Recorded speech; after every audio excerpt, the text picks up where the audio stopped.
Astaghfirullah. Bismillahirrahmanirrahim. Assalamualaikum warahmatullahi wabarakatuh.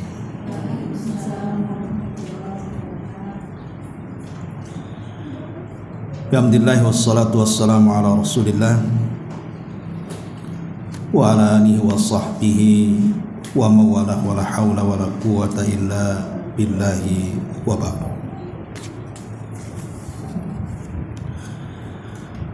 Alhamdulillah, segala puja dan puji hanya milik Allah subhanahu wa ta'ala. Salawat dan juga salam kita hadiahkan kepada Rasul kita Nabi besar Muhammad sallallahu alaihi wa ala alihi wasallam.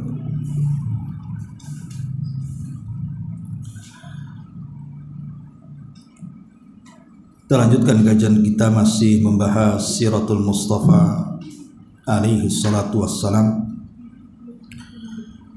sirah manusia terbaik di alam semesta. Dan kita masih membahas tentang fase periode Mekah di awal-awal diangkatnya beliau menjadi Nabi dan Rasul. Di sini ada bab wahyu mengalami masa vakum.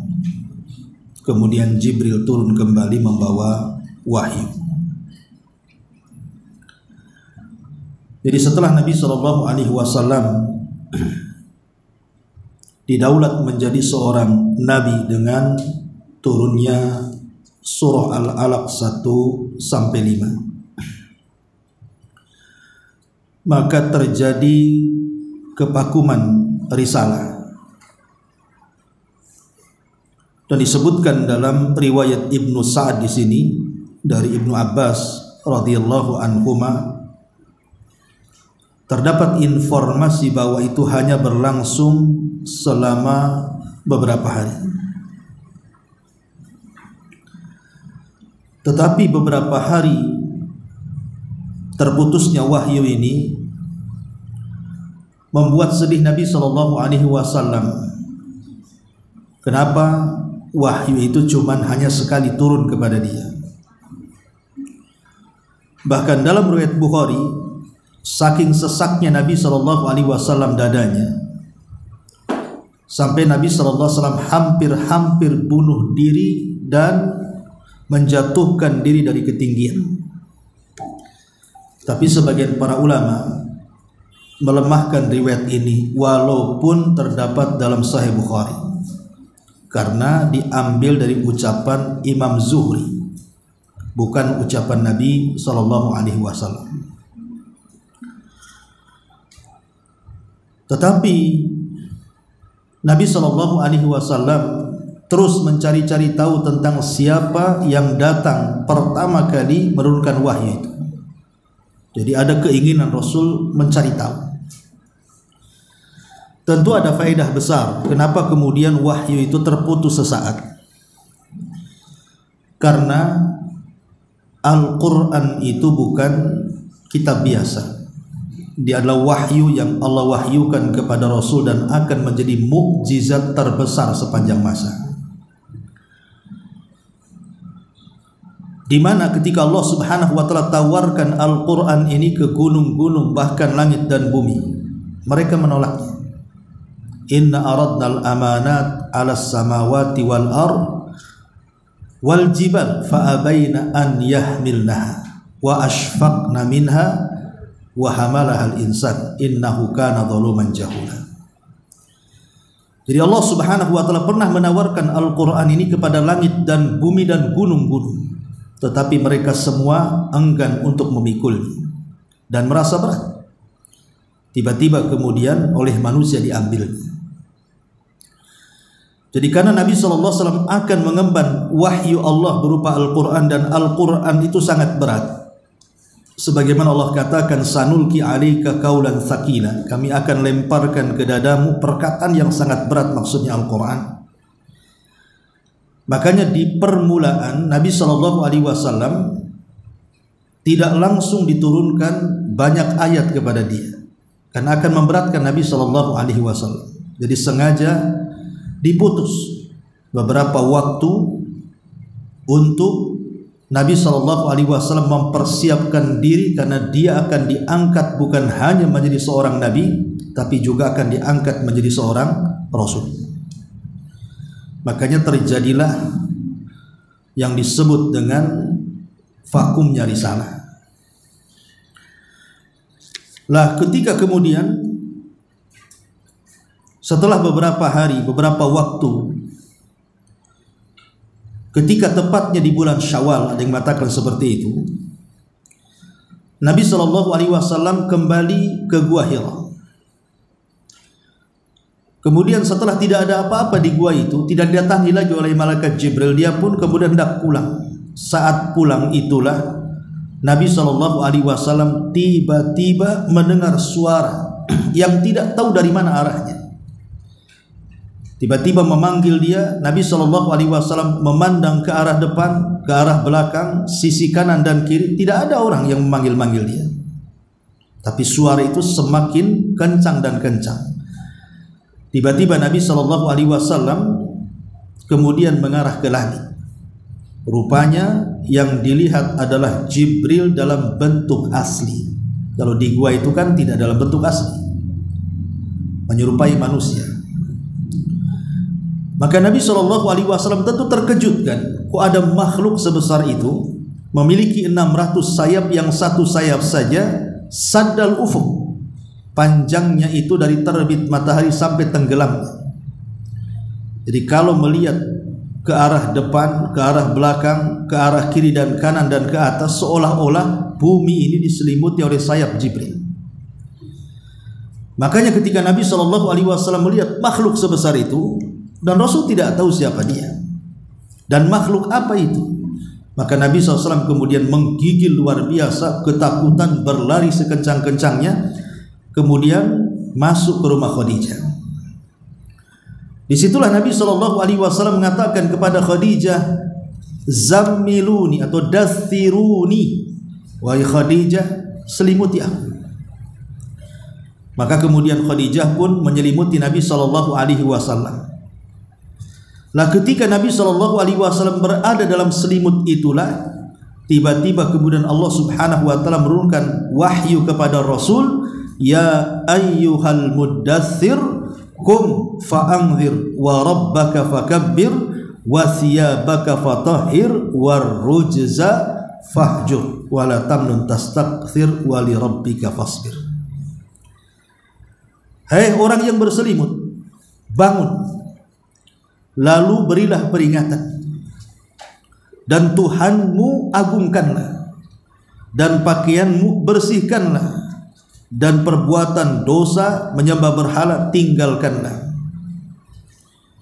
Jadi 1-5 ayat inilah wahyu yang kedua yang turun kepada Nabi Shallallahu Alaihi Wasallam, yang menunjukkan Rasul didaulat bukan hanya sebagai Nabi, sekarang sudah jadi seorang Rasul.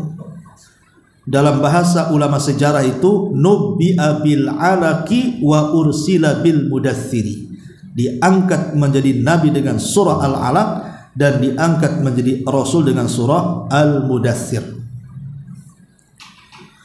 Ma'asyiral muslimat yang dimuliakan Allah Subhanahu wa taala, tentu ayat ini walaupun pendek tetapi memiliki makna yang sangat dalam sekali.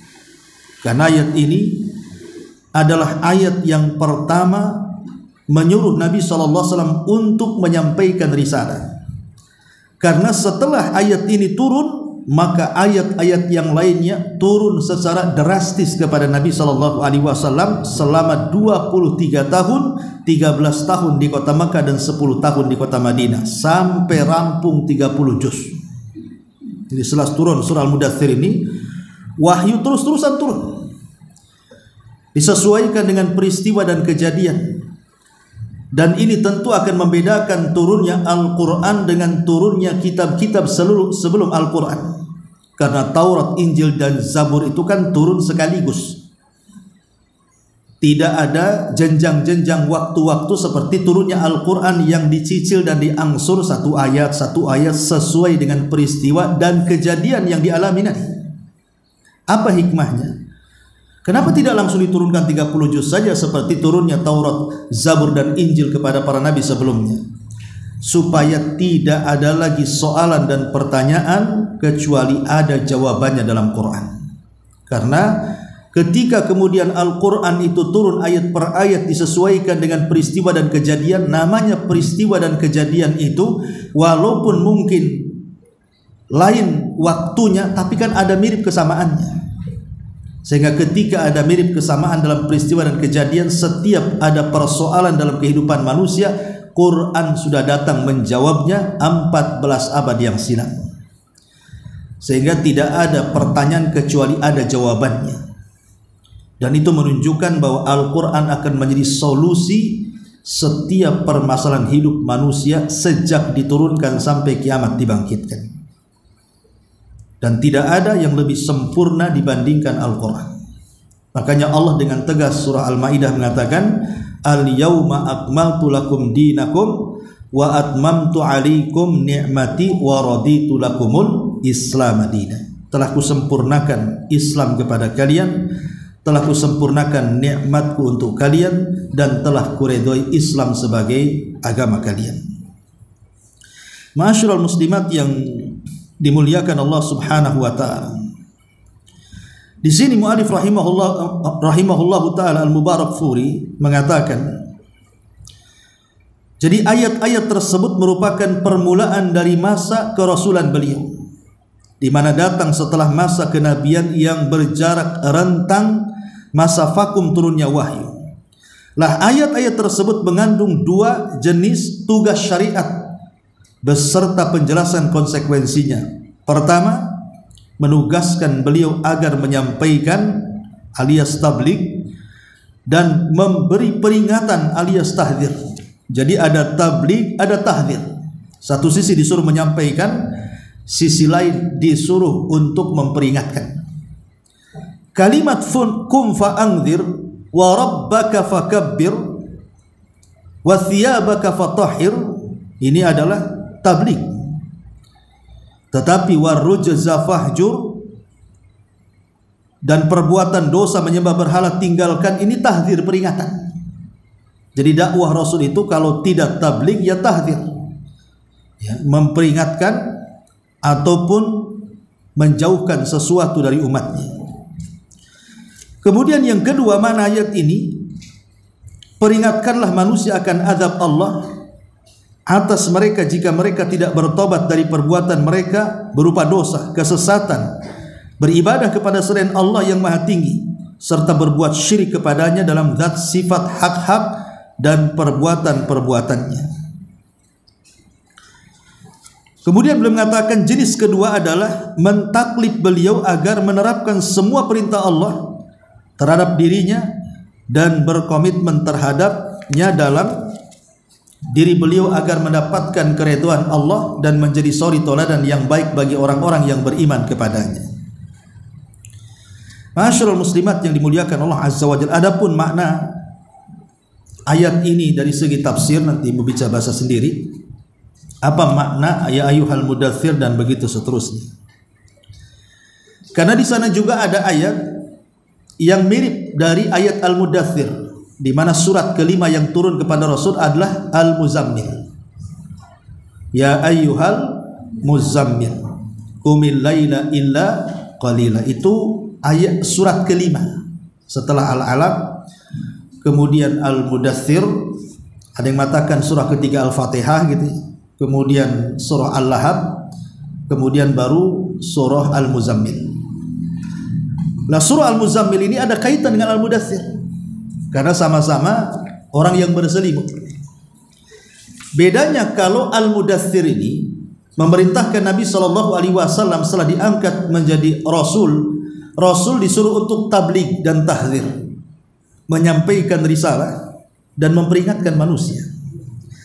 Tetapi surah Al-Muzammil ini membekali Nabi SAW dalam berdakwah. Karena dakwah ini kan bukan sesuatu yang enteng, yang remeh, tapi sesuatu yang berat. Makanya Allah Subhanahu wa taala membekali Nabi sallallahu alaihi wasallam dengan surah Al-Muzammil. Karena surah Al-Muzammil ini perintah kepada Nabi sallallahu alaihi wasallam untuk qiyamul lail. Dan qiyamul lail itu sangat dihajatkan kepada para pendakwah. Kenapa? Karena niat kita ini kalau mendakwahkan orang, pasti harapan kita orang yang didakwah itu kan menerima.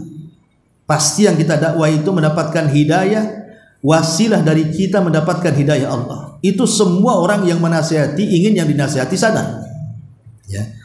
Tapi masalahnya kita kan hanya bisa memberikan hidayatul irsyad saja. Hanya menerangkan ini baik, ini buruk, ini tidak boleh, ini ikhlas, ini tak ikhlas. Setakat itu kita ini. Hanya memberitahu saja. Tidak bisa memaksa orang itu seperti kita. Tidak bisa memaksa orang itu untuk mendapatkan hidayah yang disebut dengan taufik. Taufik itu datang dari Allah. Sehingga Nabi SAW dengan turunnya Al-Muzammil ini ingin menggabungkan dua hidayah. Pertama hidayatul irsyad, berupa dakwah Nabi SAW kepada umatnya menjelaskan ini tauhid. Karena umumnya kalau kita melihat periode Mekah itu, Bu, 13 tahun Nabi itu tidak keluar dari tauhid. Dakwah Rasul itu tidak keluar dari masalah pokok keyakinan. Menjelaskan tentang la ilaha illallah, menjelaskan tentang surga dan neraka, menjelaskan tentang tazkiyatun nafsi, dan begitu seterusnya. Tidak keluar dari itu. Karena hukum-hukum fikih ini baru berlaku di Madinah. Ya. Jadi 13 tahun itu betul-betul hanya mendakwahkan dakwah tauhid. Itulah yang disampaikan Rasul kepada orang-orang kafir Quraisy. Tetapi bagaimanapun Nabi SAW tidak memiliki hidayah taufik. Rasul itu hanya hidayah irsyad saja, ngasih tahu saja. Soal kesadaran itu milik Allah.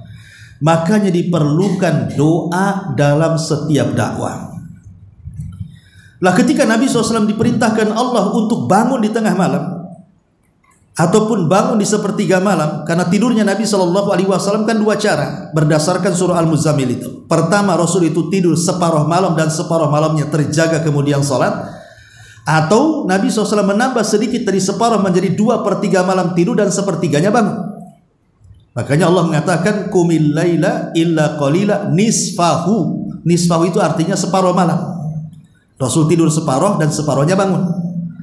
Auzid ataupun ditambah dari separuh menjadi 2/3 tidur, sepertiganya bangun, itu maksudnya. Jadi ada dua waktu Rasul itu bangun. Kadang separuh malam dia bangun, dia habiskan untuk qiyamul lail. Kadang Rasul SAW bangun di sepertiga malam kemudian menghabiskan malamnya sampai subuh.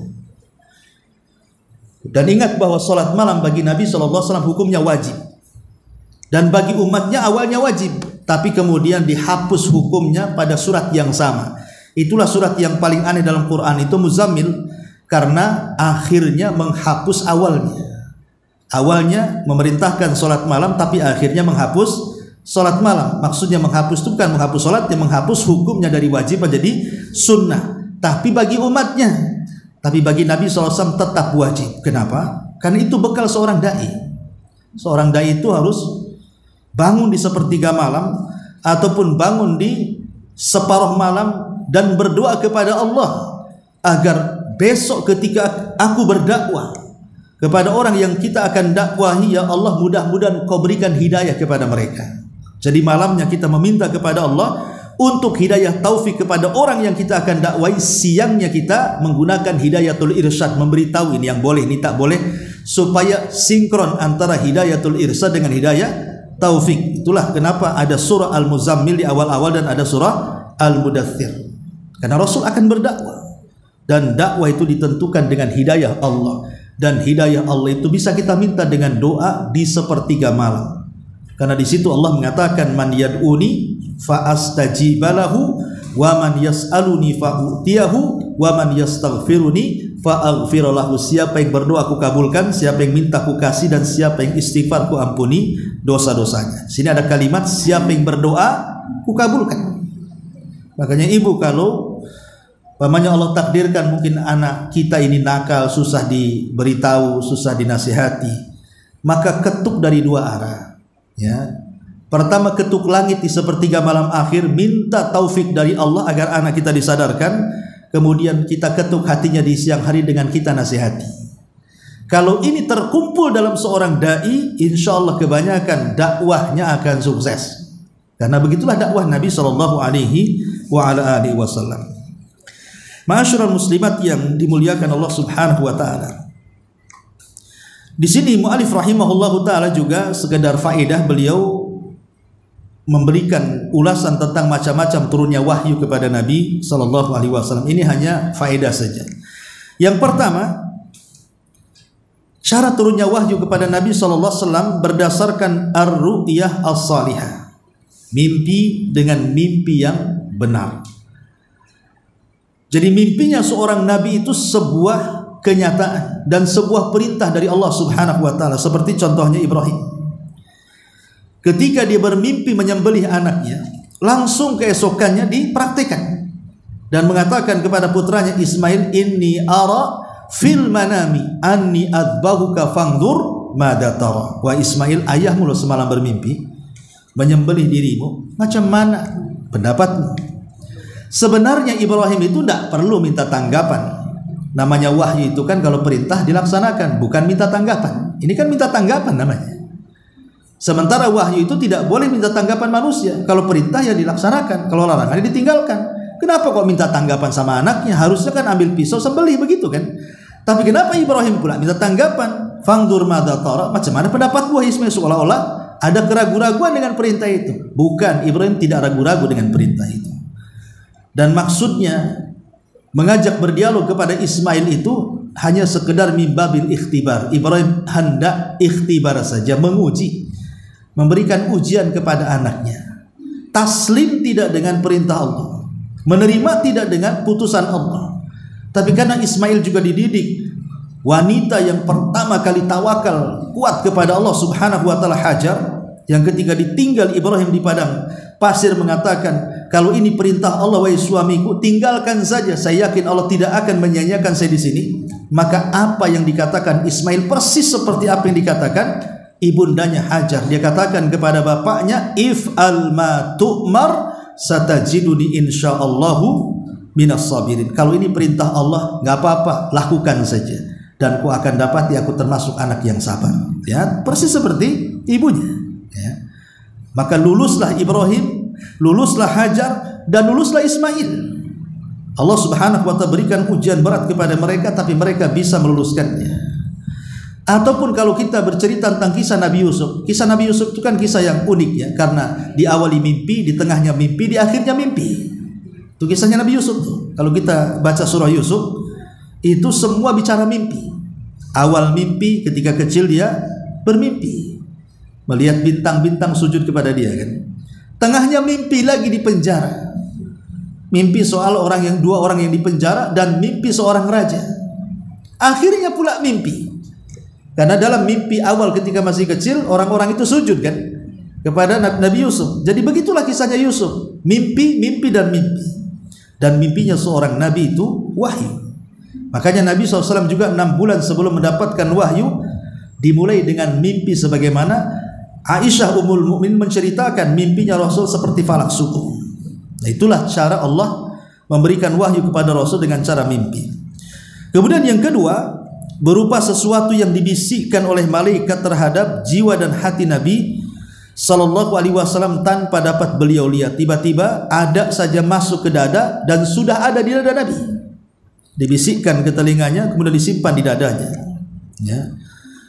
Dan itu dijelaskan oleh Nabi Sallallahu Alaihi Wasallam, sungguh Ruhul Kudus, maksudnya malaikat Jibril, menghembuskan ke dalam hatiku bahwasannya jiwa tidak akan mati hingga disempurnakan rizkinya. Oleh karena itulah bertakwalah kalian kepada Allah, berindah-indahlah dalam meminta, serta janganlah keterlambatan rizki atas kalian mendorong kalian untuk memintanya dengan cara melakukan perbuatan maksiat terhadap Allah. Karena sesungguhnya apa yang ada di sisi Allah tidak didapat kecuali dengan melakukan ketaatan kepada Allah. Ini ada kalimat Jibril membisikkan.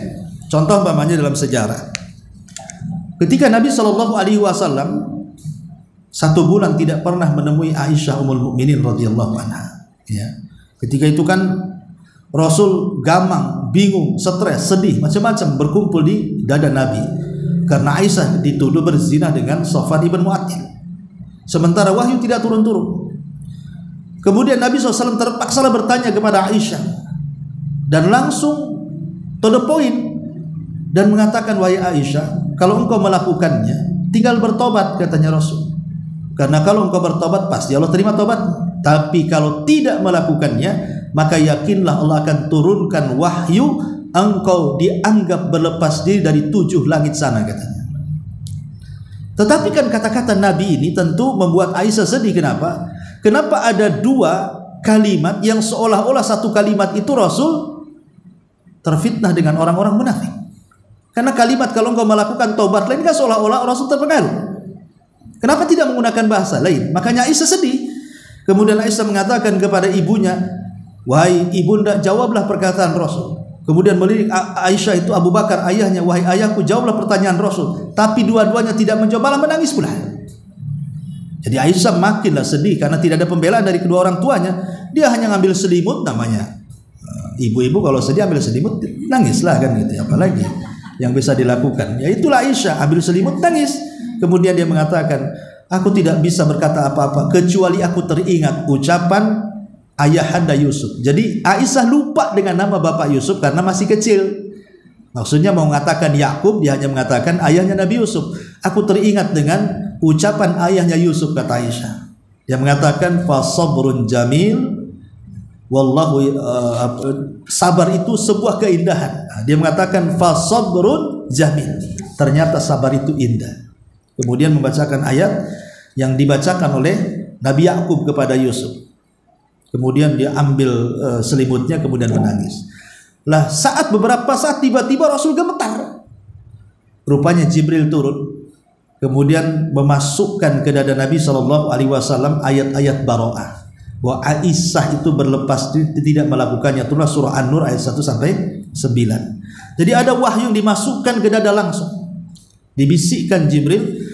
Maka ketika kemudian turun surah An-Nur 1 sampai 9, langsung Rasul bangkit dengan bahagia dan mengatakan, absyir ya Abu Bakr, berbahagialah wahai Abu Bakar bahwa putrimu Aisyah tidak berzina. Kemudian yang ketiga di sini berupa malaikat yang berwujud seorang laki-laki, lantas mengajak beliau berbicara hingga beliau memahaminya dengan baik apa yang dikatakan kepadanya. Dalam hal ini terkadang para sahabat dapat melihat malaikat tersebut, seperti kisah tentang Nabi SAW dalam hadis yang panjang, hadis Jibril. Ya, ibu kalau belajar kitab Arba'in Nawawi, ada hadis yang paling panjang sendiri yang disebut dengan hadis Jibril. Lah hadis Jibril itu ulama mengkategorikan induknya hadis. Kalau Quran itu kan induknya Quran Al-Fatihah, tapi kalau induknya hadis itu hadis Jibril. Ya. Jadi Jibril kan menyamar sebagai laki-laki. Kalau dikatakan dia safar kok tidak ada bekas safarnya, namanya di padang pasir kan mesti ada debu. Kok tak ada debu-debu di kepala? Tidak ada debu karena kan dijelaskan Jibril tak pakai serban. Kenapa disebut tak pakai serban? Karena disifatkan rambutnya hitam, artinya kan tidak ditutup rambutnya. Ya, kemudian juga bajunya putih, namanya rambut hitam, baju putih. Kalau berjalan di padang pasir pasti akan penuh debu. Masalahnya kok tidak ada debu satupun? Artinya orang ini bukan orang jauh. Tapi kalau orang dekat, kenapa tak ada yang kenal? Itu masalahnya. Loh, kok biasanya sahabat itu kalau ada orang baru pasti akan dikenalkan di majelis itu, wahai Rasul, ini kawan saya, kan itu. Tapi tak ada yang kenalkan orang ini. Kalau orang jauh tak ada bekas, orang dekat tak ada yang kenal. Ya. Yang lebih parahnya lagi adalah yang membuat heran para sahabat, langsung pula orang ini menghadap Rasul, meletakkan lutut di lutut Nabi dan meletakkan kedua tangan di paha Nabi, seolah-olah orang akrab dengan Nabi SAW. Ya. Lah kenapa Jibril ketika itu tidak pakai sorban? Ya namanya kan di permulaan dakwah bisa saja kalau pakai sorban, apalagi menutup mata, bisa saja mendekat Rasul tidak dikenal, bisa berbuat jahat kan? Bisa saja itu seorang musyrik yang mau menusuk Nabi. Ya seperti yang dilakukan teroris itu kan. Tapi dengan tidak menggunakan serban, kemudian wajahnya nampak, berarti ini bukan orang jahat karena tidak menutup mukanya. Ya.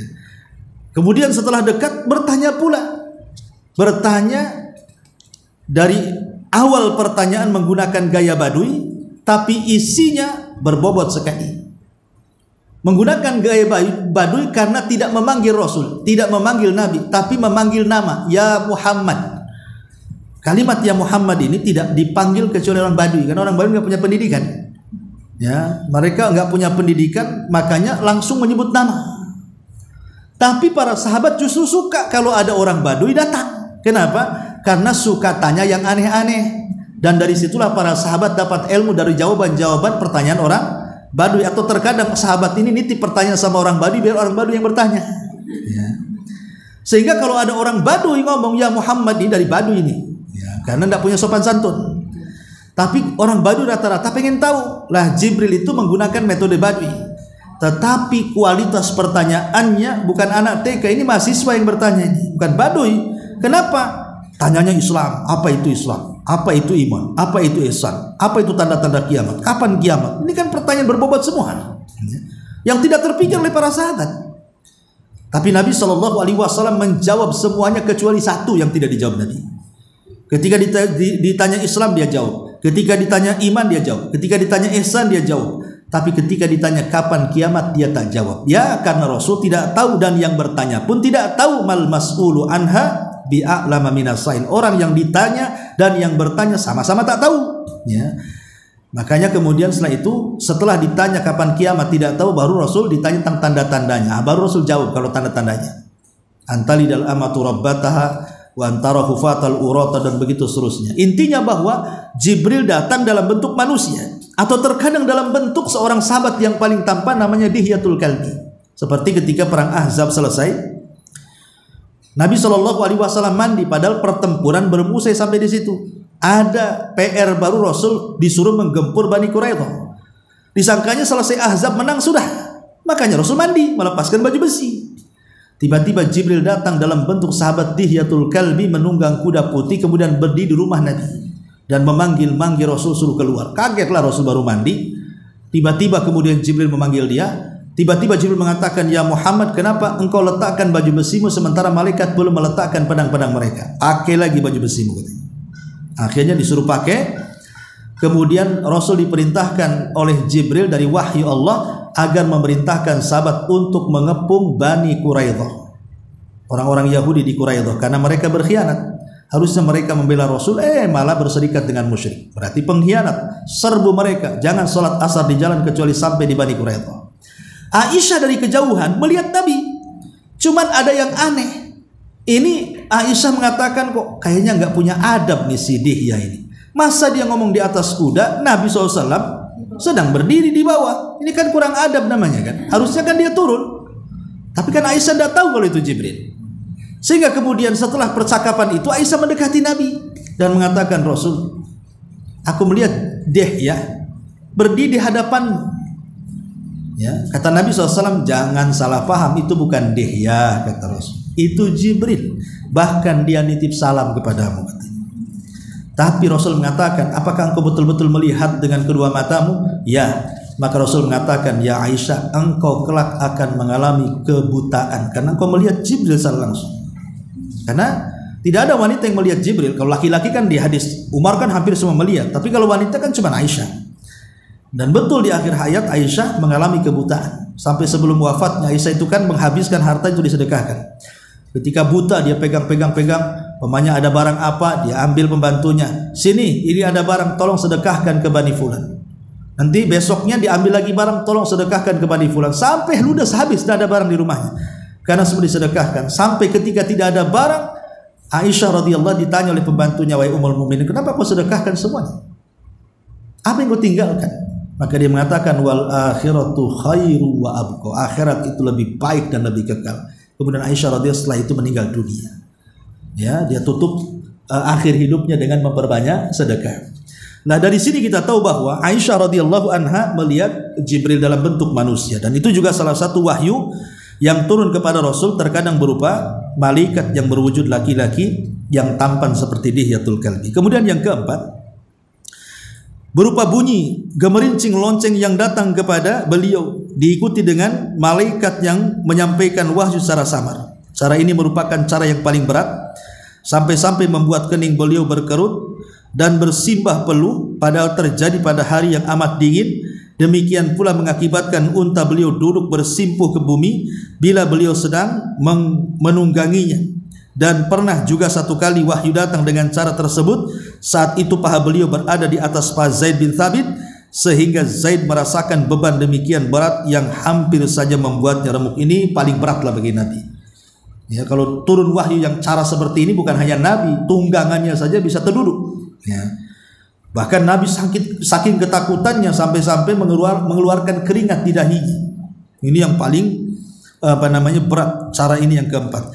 Kemudian yang kelima, berupa malaikat dalam bentuk aslinya yang dilihat langsung oleh beliau, lalu diwahyukan kepada beliau beberapa wahyu yang dikehendaki Allah. Peristiwa seperti dialami oleh beliau sebanyak 2 kali sebagaimana disebutkan Allah dalam surah An-Najm. Pertama, saat sebelum turunnya surah Al-Mudaththir yang baru saya ceritakan. Yang kedua, saat peristiwa Isra Mi'raj, ketika sampai di langit ke-7 saja Jibril merubah bentuk aslinya seperti memiliki 600 sayap dan begitu seterusnya.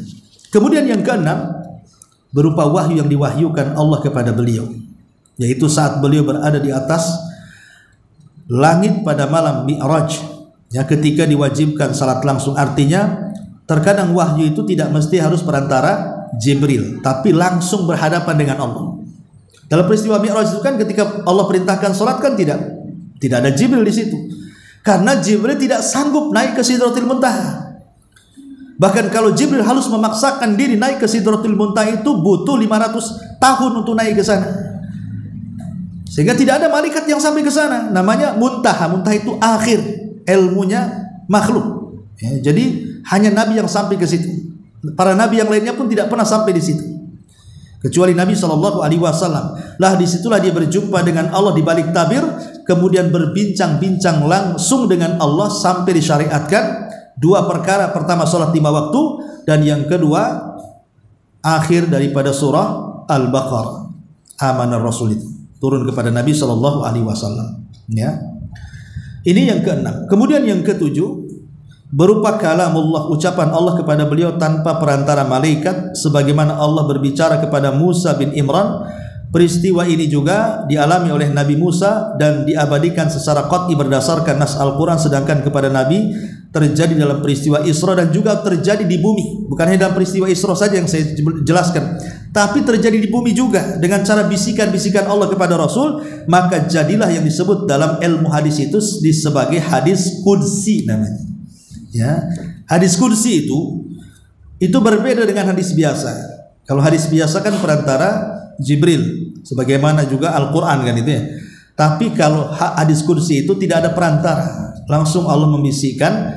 Makanya ada yang membedakan bahwa lafaz dan maknanya datang dari Allah Subhanahu wa taala. Sehingga kalau membaca hadis qudsi mesti qala Nabi sallallahu alaihi wasallam, qala Allah azza wa jalla.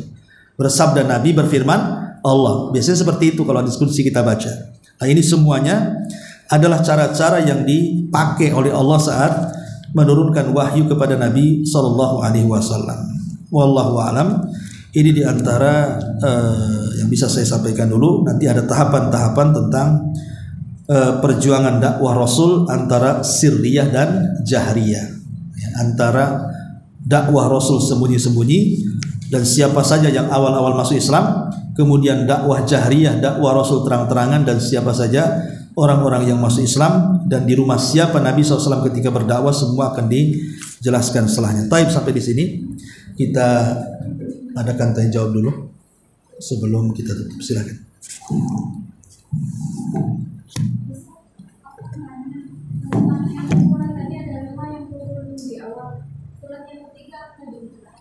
Al-Lahab. Al-Fatihah dulu, kemudian Al-Lahab. Iya. Jadi surah Al-Mudaththir baru, ya pokoknya 5 surat ini. Mana yang duluan memang tartib. Yang jelas itu antara Al-Alaq dengan Mudaththir itu sudah jelas. Cuman antara 3 surat ini mana yang duluan, itu diacak saja. Ya, antara Al-Lahab, kemudian surah Al-Fatihah, kemudian surah Al-Muzammil ini. Wallahu a'lam.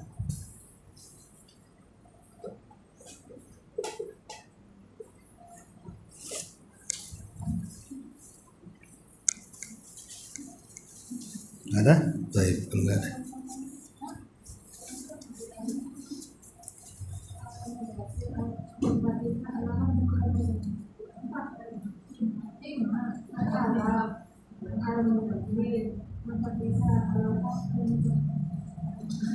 Ya.